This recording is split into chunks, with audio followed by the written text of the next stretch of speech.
Hello friends, in this session we going to learn about lesson called chemical reaction and equations from 10th standard with reference to NCERT. So let's start with our concept which is chemical reaction.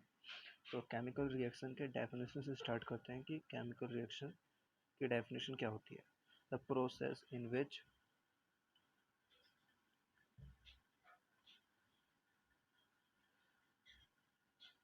the process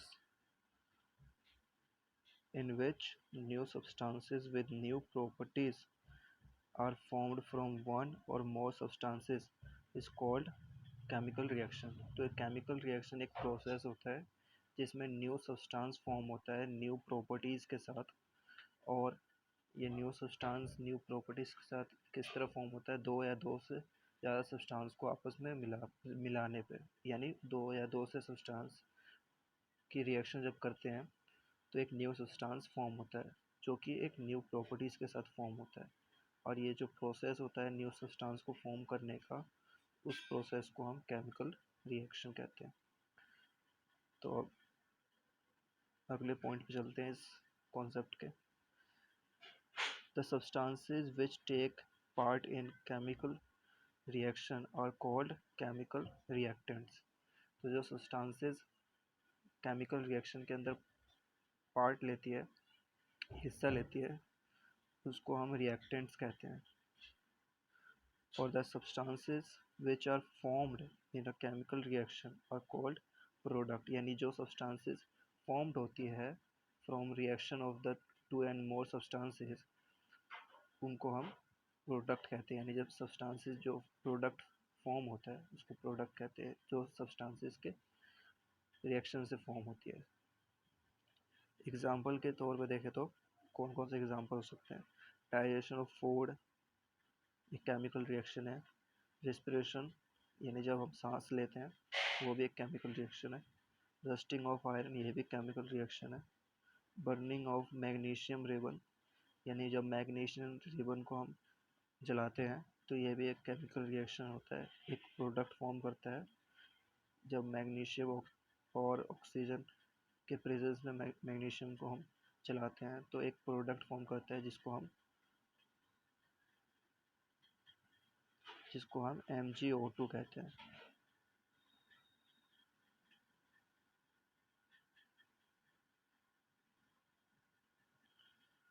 MgO2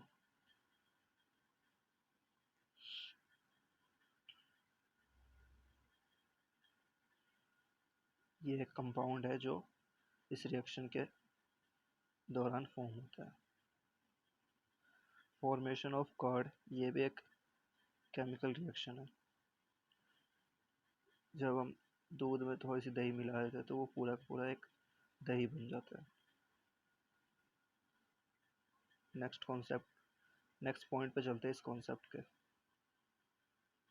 chemical reaction में क्या क्या चीज़ें involve होती है जब एक chemical reaction होता है. केमिकल रिएक्शन जब होता है तो क्या क्या चीज़ें होती है. पहली चीज़ जो होती है वो स्टेट चेंज होती है.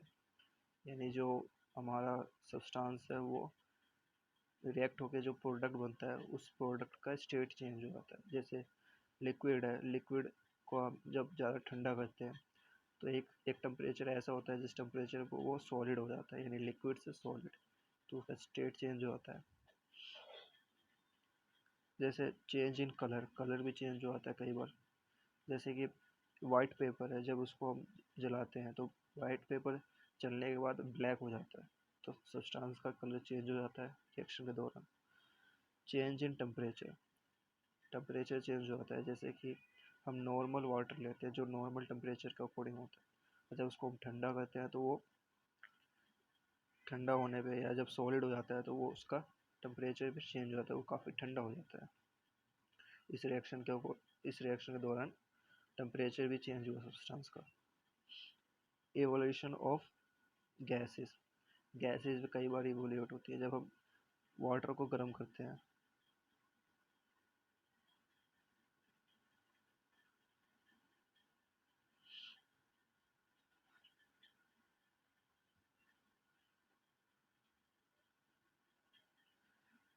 Evolution of gas, water example लेते हैं। जब हम वाटर गर्म करते हैं, वाटर हीट करते हैं, तो नॉर्मल जो टेम्परेचर है वाटर का, उस नॉर्मल टेम्परेचर से वो इंक्रीज कर जाता है। तो वाटर को गर्म करना एक केमिकल रिएक्शन है।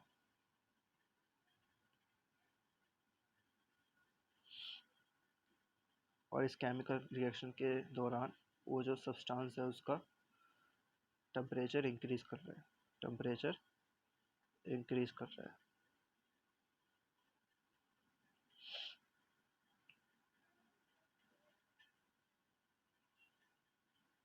चलिए नेक्स्ट पॉइंट के तरफ बढ़ते हैं इस कॉन्सेप्ट के। Ways of representing a chemical reaction, यानी एक केमिकल रिएक्शन को हम किस किस तरीके से रिप्रेजेंट कर सकते हैं। तो देखिए, दो तरीके होते हैं इसको रिप्रेजेंट करने के। पहला तरीका जो है हमारा,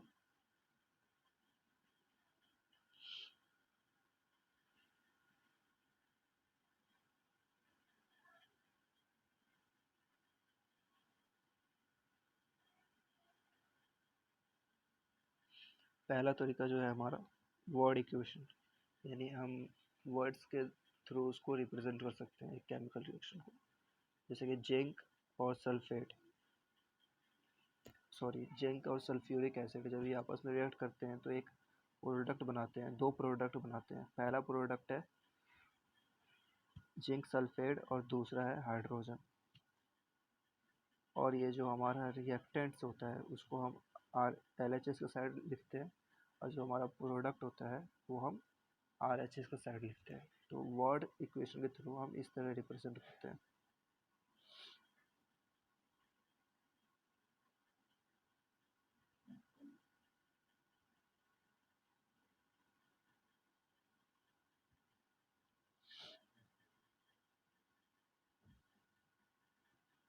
चलिए केमिकल इक्वेशन देखते हैं, जो कि काफ़ी ज़्यादा यूज़ होने वाला वे है जिससे हम एक केमिकल रिएक्शन को रिप्रेजेंट कर सकते हैं, यानी बहुत ही ज़्यादा यूज़ किया जाता है। वर्ड इक्वेशन हम इतना यूज़ नहीं करते हैं। तो एक एग्जांपल देखते हैं, जिंक प्लस H2SO4। और जिंक जब H2SO4 के साथ रिएक्ट करता है तो एक सब्सटेंस फॉर्म करता है, एक प्रोडक्ट फॉर्म करता है जिसको हम ZnSO4 कहते हैं और H2 कहते हैं। आप ये देख सकते हैं कि इस एग्जांपल में हमने वर्ड के थ्रू रिप्रेजेंट नहीं किया है केमिकल रिएक्शन को, हमने इसको यहाँ पे सिंबल्स जो एलिमेंट होते हैं, जैसे कि यहाँ पे जिंक है और सल्फ्यूरिक एसिड है, इन सबको हमने सिंबल के थ्रू रिप्रेजेंट किया है।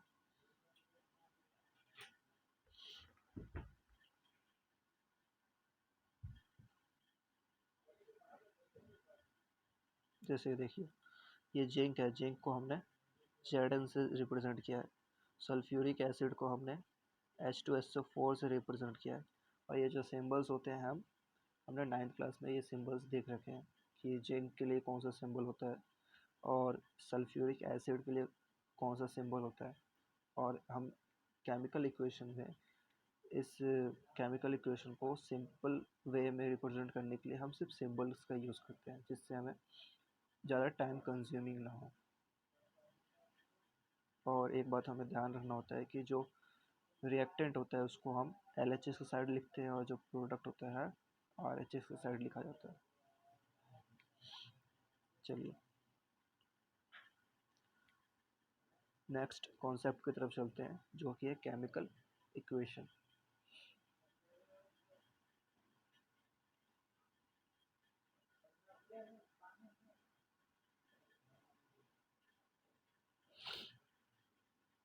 चलिए देखते हैं।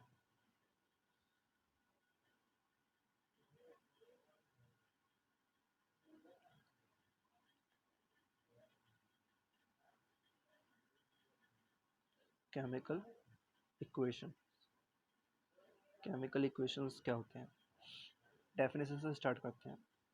केमिकल इक्वेशन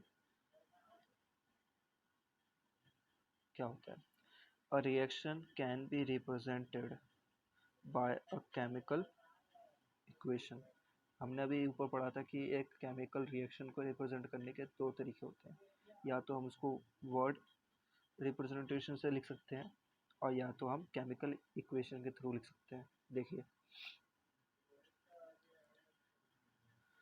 वर्ड इक्वेशन से लिख सकते हैं और केमिकल इक्वेशन से लिख सकते हैं। केमिकल इक्वेशन में हम केमिकली एजाइड जो सिंबल होते हैं उनका यूज़ करते हैं, और वर्ड इक्वेशन में हम हर एक केमिकल का एक नाम लिखते हैं वर्ड के थ्रू, यानी एक वर्ड होता है हर एक केमिकल के लिए, लेकिन यहाँ पे हर एक केमिकल के लिए एक सिंबल होता है, या कहे कि हर एक एलिमेंट के लिए एक सिंबल होता है। चलिए देखिए, it involves the uses of symbols. तो केमिकल रिएक्शन में हम सिंबल्स का यूज़ करते हैं और केमिकल फार्मूला से यूज़ कर सकते हैं। जैसे कि अगर एक एलिमेंट होगा तो उसका एक सिंबल होगा, और एक कंपाउंड होगा तो उसका एक फार्मूला होगा। जैसे देखिए, H2SO4 एक कंपाउंड है तो इसका हमने H2SO4 एक फार्मूला लिखा है, और जिंक एक एलिमेंट है तो इसको हमने Zn से लिखा है सर। ओके, एंड ये रिएक्टेंट के लिए भी वैलिड हो सकता है और प्रोडक्ट के, यानी रिएक्टेंट और प्रोडक्ट दोनों को या तो हम सिंबल से लिखेंगे या तो हम उसके केमिकल फार्मूला से लिखेंगे। चलिए, ये हमारा केमिकल इक्वेशन का डेफिनेशन हो गया। और हम ये केमिकल इक्वेशन में जब हम लिखते हैं तो यहाँ पे हम उनके फिजिकल स्टेट को भी मेंशन करते हैं, फिजिकल स्टेट, जो कि काफ़ी यूज़फुल होता है हमें पता करने में कि जो कंपाउंड है वो किस स्टेट में एग्जिस्ट कर रहा है, वो सॉलिड में एग्जिस्ट कर रहा है, लिक्विड में एग्जिस्ट कर रहा है, और क्ले की फॉर्म में एग्जिस्ट कर रहा है, क्रिस्टल के फॉर्म में एग्जिस्ट कर रहा है, किस स्टेट में एग्जिस्ट कर रहा है वो हमें पता कर सकते हैं केमिकल इक्वेशन को देख कर ही। जो नेसेसरी कंडीशन है सच डेट टेम्परेचर, प्रेशर और कैटलिस्ट, ये कैटलिस्ट क्या है इसको हम थोड़ा सा आगे आगे की लास्ट लाइन में देख लेंगे इंपॉर्टेंट टर्म्स में, या अभी ही जान लेते हैं। कैटलिस्ट क्या होता है? कैटलिस्ट सिंपली रिएक्शन को अल्टर करता है, यानी बहुत सारी रिएक्शन ऐसी होती है जो काफ़ी स्लो होती है, और बहुत सारी रिएक्शन ऐसी होती है जो काफ़ी फास्ट होती है। तो रिएक्शन के रेट को अल्टर करता है। मेनली जो स्लो रिएक्शन होती है उनको फास्ट करने के लिए कैटलिस्ट का यूज़ किया जाता है। आप डेली लाइफ एग्जांपल में देख सकते हैं, जैसे कि कई बार जो कच्चे आम होते हैं उनको हम जल्दी पकाने के लिए, जल्दी उसको पकाने के लिए हम एक दवाई का यूज़ करते हैं, उसे हम हिंदी भाषा में कार्बाइड कहते हैं। तो उसको हम एज अ कैटलिस्ट यूज़ करते हैं जिससे कि वो कच्चा आम जल्दी पक जाए। और भी ऐसे बहुत सारे कैटलिस्ट यूज़ होते हैं केमिकल रिएक्शन में। इनऑर्गेनिक केमिस्ट्री में भी बहुत सारी केमिकल कैटलिस्ट यूज़ होते हैं। एक केमिकल सब्सटेंस होते हैं कैटलिस्ट, जो रिएक्शन को फास्ट करने में यूज़ होते हैं। काफ़ी स्लो रिएक्शन होती है उनको फास्ट कर देते हैं कैटलिस्ट। अब देखते हैं, ये जो कैटलिस्ट होते हैं, ये जो टेम्परेचर होता है, प्रेशर होता है, ये जो कंडीशंस होती है, ये हम कहाँ लिखते हैं केमिकल रिएक्शन में, कहाँ लिखते हैं? शुड बी रिटन, कहाँ लिखना चाहिए हमें? Arrow between the reactant and product. अभी हम देखेंगे arrow between reactant and product. ये देखिए, ये हमारा रिएक्टेंट है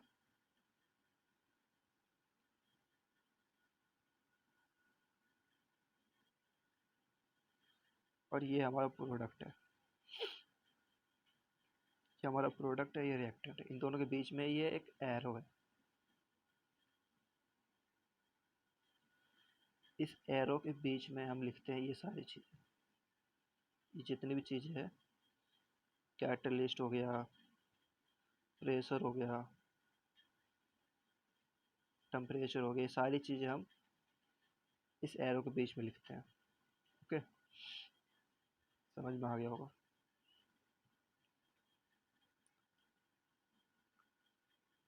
चलिए,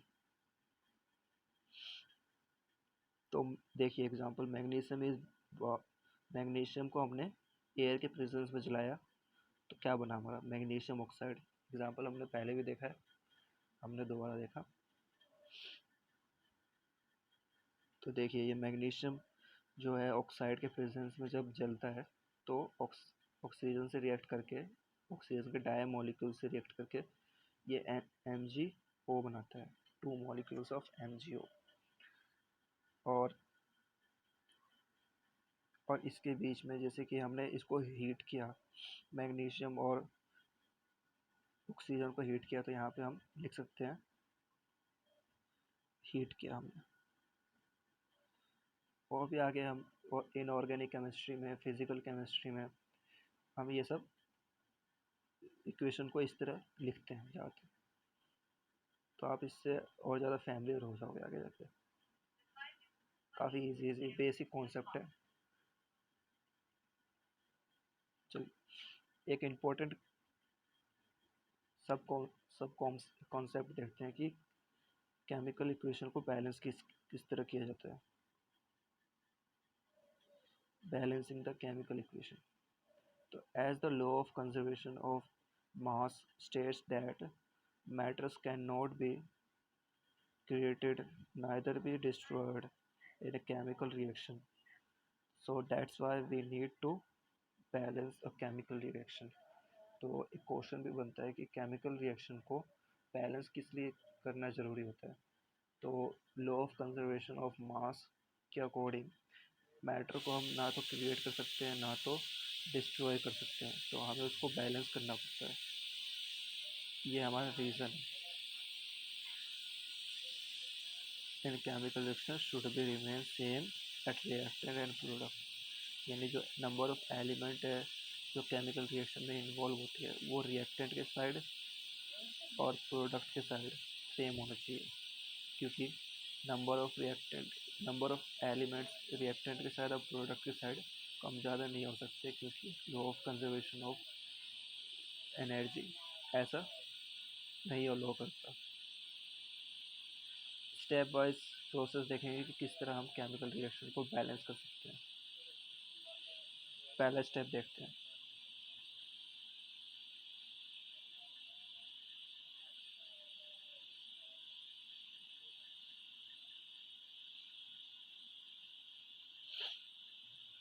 चलिए देखिए,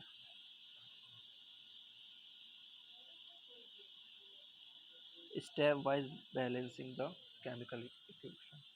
ये जो हमारा मेथड हम यूज़ करेंगे बैलेंस करने के लिए केमिकल इक्वेशन को, वो हिट एंड ट्रायल मेथड होगा। हिट एंड ट्रायल मेथड क्या होता है कि हम एक सिंपल स्टेप्स फॉलो करते हैं। देखिए पहला स्टेप हम क्या फॉलो करेंगे। Step 1, right a chemical equation and draw a boxes around each formula. जैसे कि ये एक फार्मूला है आयरन का और वाटर का, और ये जब आयरन और वाटर रिएक्ट करता है तो ये इनके प्रोडक्ट बनते हैं Fe3O3 प्लस H2O। ये एक फार्मूला है। तो देखिए इनके अराउंड बॉक्सेस बनाने हैं हमें। पहले स्टेप में हमें ये करना है। Fe3O2, सॉरी ये O2 है।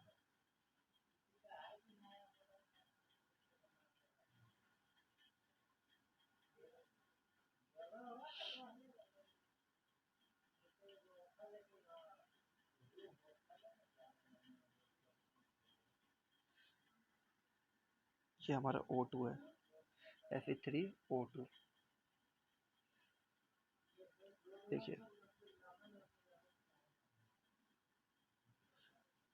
देखिए do not change anything inside the box, यानी हमें सिर्फ बॉक्स बना लेना है, हमें अंदर से कुछ चेंज नहीं करना। स्टेप 2 देखिए हमें क्या फॉलो करना है। स्टेप 2 में हमें काउंट करना है number of atoms of each element of the both side of the chemical equation. यानी केमिकल इक्वेशन के दो साइड होते हैं, एक LHS एक RHS। दोनों साइड हमें chemical number of atoms count करने हैं, नंबर ऑफ एटम्स काउंट करने हैं हर एक एलिमेंट या कंपाउंड के। जैसे ये कंपाउंड है, ये एक एलिमेंट है, तो इसके नंबर ऑफ एटम्स काउंट करेंगे, इसके नंबर ऑफ एटम्स काउंट करेंगे। देखिए किस तरह करेंगे। देखिए यहाँ पे टोटल 3 एलिमेंट है। आयरन पहला एलिमेंट, दूसरा एलिमेंट है हाइड्रोजन, तीसरा एलिमेंट है ऑक्सीजन। एलिमेंट्स के नंबर्स लिख लेंगे, उनके नाम लिख लेंगे, उनके नंबर ऑफ एटम्स लिख लेंगे रिएक्टेंट के साइड। जैसे कि रिएक्टेंट के साइड आयरन हमारा 1 है, हाइड्रोजन हमारा 2 है, ऑक्सीजन हमारा 1 है। Number of atoms at the product side में हमारे नंबर ऑफ एटम्स कितने हैं? आयरन का 3 है, हाइड्रोजन का 2 है और ऑक्सीजन का 4 है। अब इन सब को हम कैलकुलेट कर लेंगे नंबर ऑफ एटम्स दोनों साइड कितने हैं। इसके बाद थर्ड स्टेप यानी तीसरे स्टेप पे चलते हैं। देखिए तीसरा स्टेप हमारा क्या है। तीसरे स्टेप में हमें हमें नंबर ऑफ एटम्स इक्वलाइज करना है। यानी हमने चेक तो कर लिया रिएक्टेंट के साथ कितने एटम है, प्रोडक्ट के साइड कितने एटम है। अब इनको हमें चेक करने के बाद करना क्या होता है कि इनको इक्वलाइज कर लेंगे, क्योंकि law of conservation of energy कहता है कि नंबर ऑफ एटम्स यानी mass of reactant and product same होना चाहिए। तो उसी को हम यहाँ पे ठीक करेंगे, यानी उसी को हम फॉलो करते हुए नंबर ऑफ एटम्स दोनों साइड इक्वल करेंगे। हमें ये पता जरूर होना चाहिए, बहुत इंपॉर्टेंट क्वेश्चन भी आता है कि नंबर ऑफ एटम्स दोनों साइड इक्वल क्यों होना चाहिए, इसलिए मैंने एक और बार बताया आपको। Maximum number of atoms by putting in it in front of it, यानी नंबर ऑफ एटम्स को इक्वलाइज कर देंगे। देखिए जैसे कि यहाँ पे देखिए कौन सा एलिमेंट का सबसे ज़्यादा नंबर ऑफ एटम्स है। देखिए आयरन तो एक है, ये नहीं है। हाइड्रोजन 2 है, ये भी नहीं है। यहाँ पे सेट तो आयरन है यह, लेकिन यहाँ पे ऑक्सीजन ज़्यादा है। आयरन यहाँ पे 3 है, ऑक्सीजन यहाँ पे 4 है, हाइड्रोजन यहाँ पे 2 है। हमें यहाँ पे यानी हमें जो गिवन इक्वेशन था ना उसमें हमें सिर्फ देखना है कि नंबर ऑफ एटम्स किसके ज़्यादा है। ये तो हमने एडिशनली ऐड किया है, अभी किस तरह ऐड किया है वो भी देखेंगे। तो यहाँ पे देखिए सबसे ज़्यादा नंबर ऑफ एटम्स किसके हैं? ऑक्सीजन के। तो इससे स्टार्ट करेंगे, इसको रेफरेंस मान के चलेंगे। तो यहाँ पे जैसे कि 4 है ना, तो यहाँ पे देखिए यहाँ पे H2O के साथ सिर्फ इसको कंसिडर कीजिए।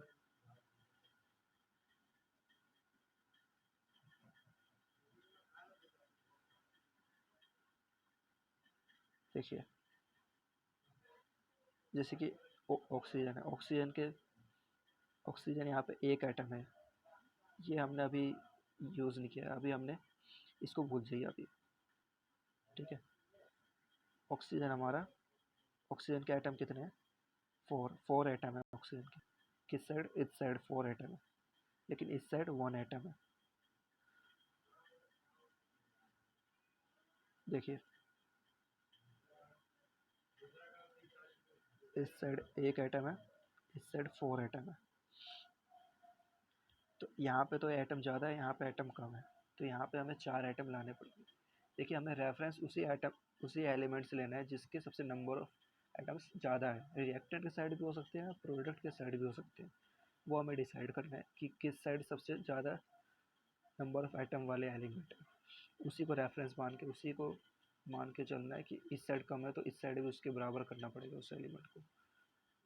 देखिए इसको हम 4 करेंगे। कैसे करेंगे? यहाँ पे अगर हम 4 लिख देंगे तो देखिए हमने यहाँ पे 4 लिख दिया, तो यहाँ पे ऑक्सीजन 4 हो गया, लेकिन हाइड्रोजन कितने होगा? 8 हो गया। अब हाइड्रोजन देखिए यहाँ पे 8 हो गया और यहाँ पे कितने हैं? 2 है। तो यहाँ पे हाइड्रोजन बैलेंस करना पड़ेगा। तो किस तरह करेंगे?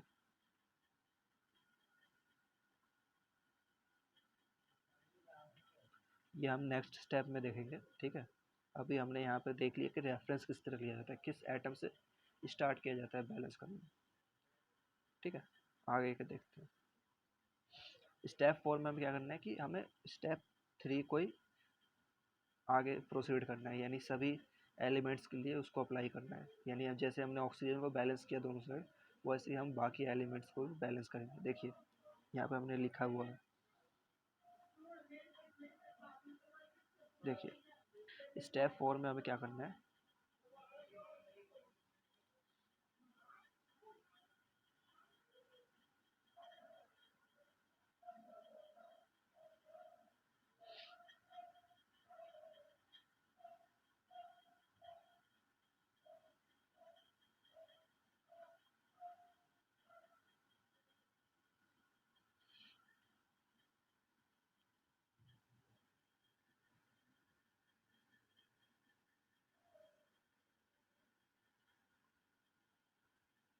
देखिए स्टेप 4 में हमें ये करना है कि try to equalise all the atoms.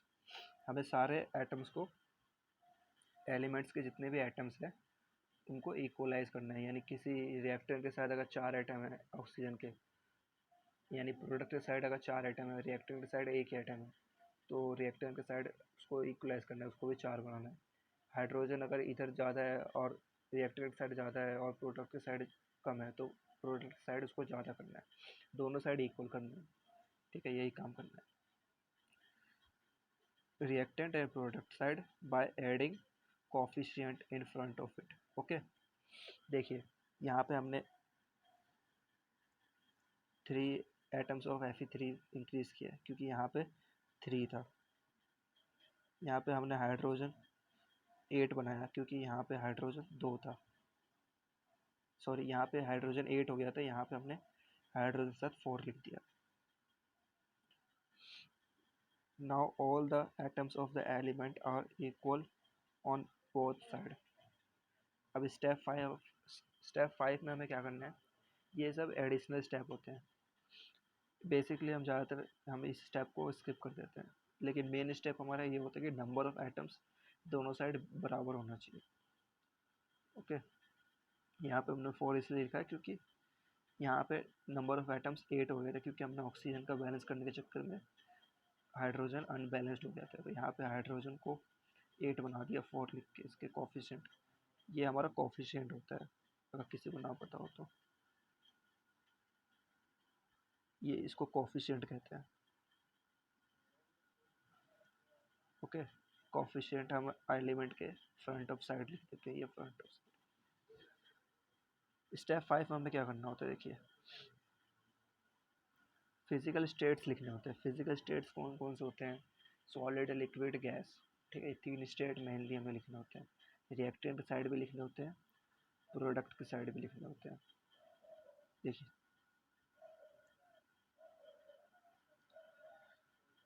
3 side, जैसे कि हमारा आयरन जो होता है वो सॉलिड स्टेट में होता है जब ऑक्सीजन से रिएक्ट करता है। सॉरी, जब वाटर के साथ आयरन कांटेक्ट में आता है तो हमारा एक प्रोडक्ट बनाता है, इसे हम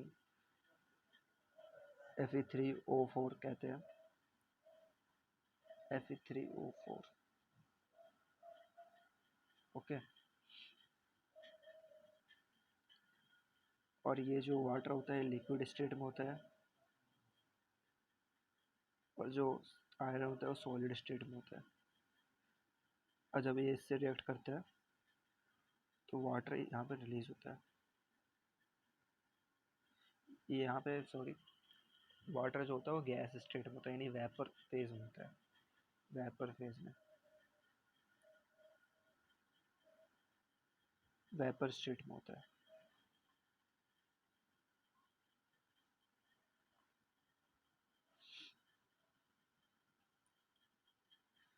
यहाँ पे आप देख सकते हैं स्टेट्स।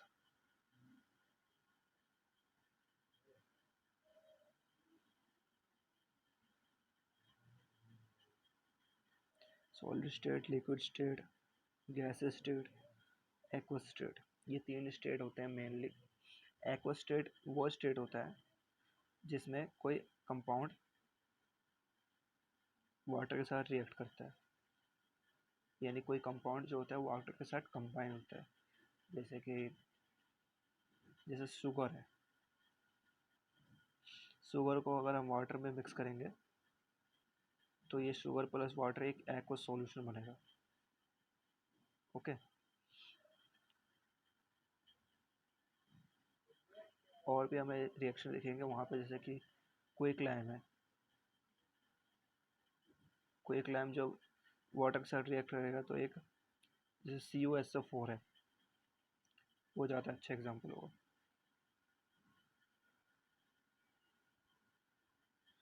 CuSO4 ये जब वाटर के साथ रिएक्ट करता है तो एक एक्वस सॉल्यूशन बनाता है।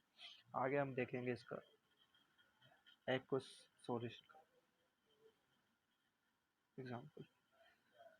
Step 6, right necessary condition of temperature, pressure, catalyst. और ये सब कहाँ लिखने होते हैं, एरो बिटवीन दिस। यानी जहाँ पे एरो होता है वहाँ लिखा जाता है। यानी रिएक्टेंट एंड प्रोडक्ट के बीच में जो एरो होता है उसके बीच में हमें ये नेसेसरी कंडीशंस लिखने होते हैं। जैसे कि कंडीशन के तौर पे टेम्परेचर, प्रेशर, कैटलिस्ट, एरो, और इसके ऊपर भी लिख सकते हैं। जैसे कि ये एरो होता है ना,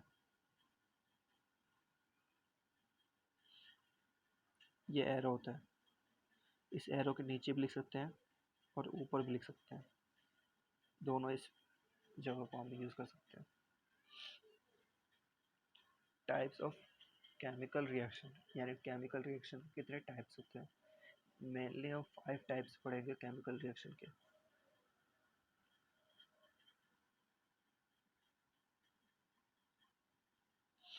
देखिए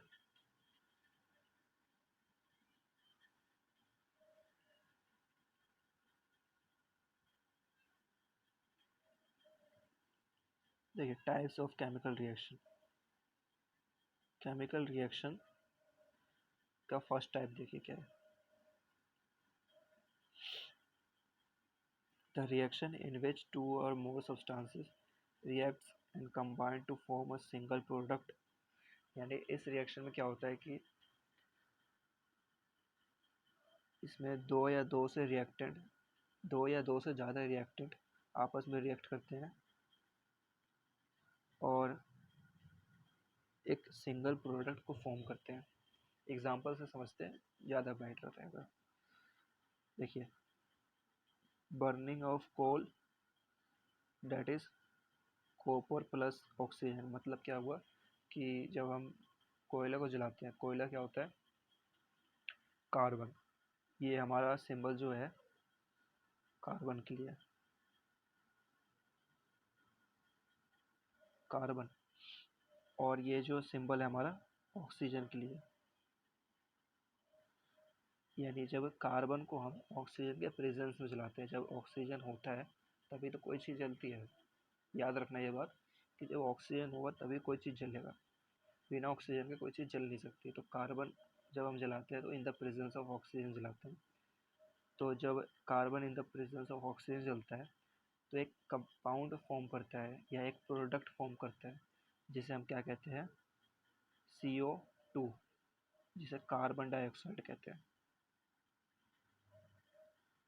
कार्बन डाइऑक्साइड।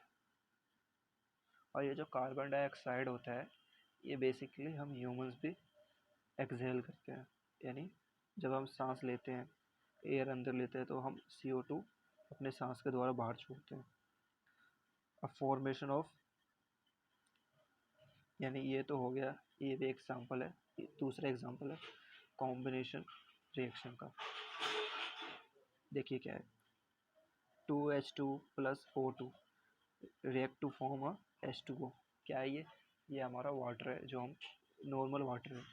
जब हाइड्रोजन और ऑक्सीजन कंबाइन होते हैं गैसेस के फॉर्म में, देखिए गैसेस है ना, दोनों गैसेस के फॉर्म में एक प्रोडक्ट बनाता है जो लिक्विड फॉर्म में। तो अब यहाँ पे देखिए, जैसे कि केमिकल रिएक्शन होता है तो स्टेट चेंज होता है, केमिकल रिएक्शन होता है तो स्टेट चेंज होता है, स्टेट चेंज होता है। और जैसे कि स्टेट, जैसे ये गैसेस के फॉर्म में, ये भी गैसेस के फॉर्म में। तो हमें जो प्रोडक्ट मिला, रिएक्टेंट तो गैसेस के फॉर्म में था, लेकिन प्रोडक्ट जो था वो लिक्विड फॉर्म में था। आई मीन लिक्विड फॉर्म में हमें मिला, है ना। तो स्टेट चेंज हुआ ना। तो ये भी एक केमिकल रिएक्शन का एग्जांपल है, और जो कॉम्बिनेशन रिएक्शन का एक टाइप है केमिकल रिएक्शन। अब देखिए, जो क्विक लाइन है, अभी हम एग्जांपल की बात कर रहे थे कि इसका एग्जांपल आगे देखेंगे। तो वही एग्जांपल है कि क्विक लैम्प जो है, जब वाटर के साथ रिएक्ट करता है, क्विक लैम्प सॉलिड फेज में होता है और जो वाटर होता है वो लिक्विड फेज में होता है। यानी लिक्विड स्टेट, फेज का मतलब होता है स्टेट। तो जब ये दोनों आपस में रिएक्ट करते हैं इस स्टेट्स में, तो ये एक स्लैक लैम्प बनाते हैं, जो कि कॉम्बिनेशन होता है क्विक लैम्प, CaO और H2O। ठीक है। और ये जो फॉर्म होती है ये एक्वस फॉर्म में होती है। यानी जो हमारा क्विक लैम्प है वो हाइड्रो आई मीन वाटर के साथ कंबाइंड हो गया है। यानी क्विक लाइम के जो कॉम्पोजिशन है उसमें वाटर ऐड हो गया, यानी क्विक लाइम भी है और वाटर भी है, दोनों सेम टाइम पे एग्जिस्ट कर रहे हैं। जैसे होता है ना कि हम चीनी को पानी में जब मिला देते हैं या नमक को पानी में मिला देते हैं तो नमक पानी बन जाता है, तो वो एक्वा सॉल्यूशन हो जाता है।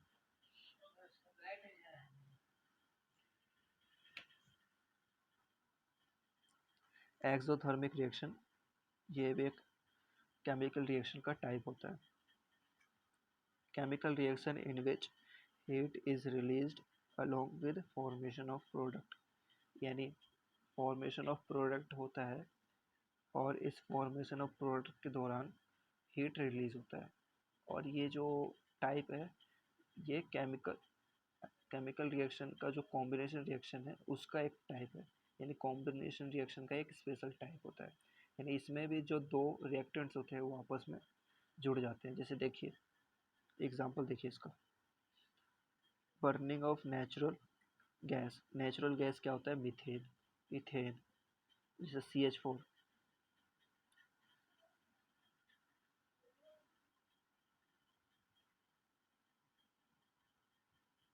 ये एक नेचुरल गैस है, इसका नाम है, एक सेकेंड,